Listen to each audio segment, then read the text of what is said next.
Hari ini kita berada di ladang Mr. Lee di area Changlun, Kedah, dengan keluasan lebih kurang 10 ekar, yang mana beliau telah mengusahakan tanaman nanas MD2. Jadi tujuan kita hari ini adalah untuk memberi sedikit pendedahan berkaitan dengan teknologi drone terhadap tanaman nanas. Jadi pada hari ini kita akan tunjuk sedikit demo lah aplikasi drone bagi penggunaan baja secara foliar.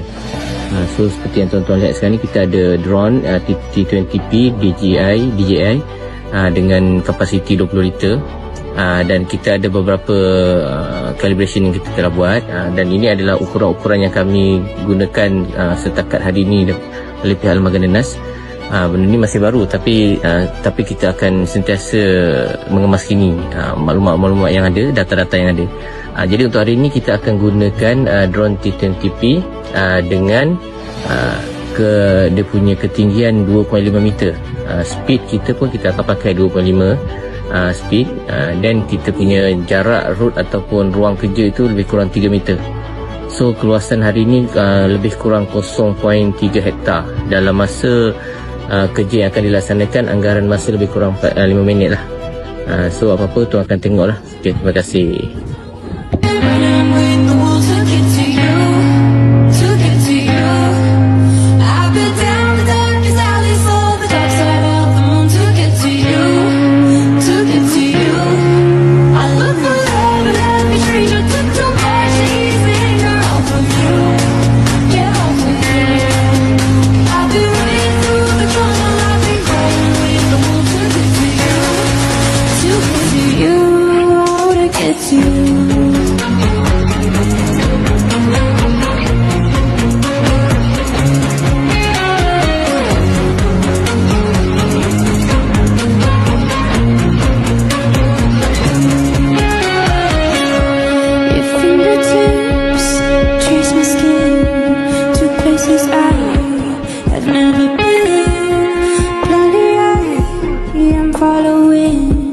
Break down these walls. Come on, I wanna feel the way that we did that summer night.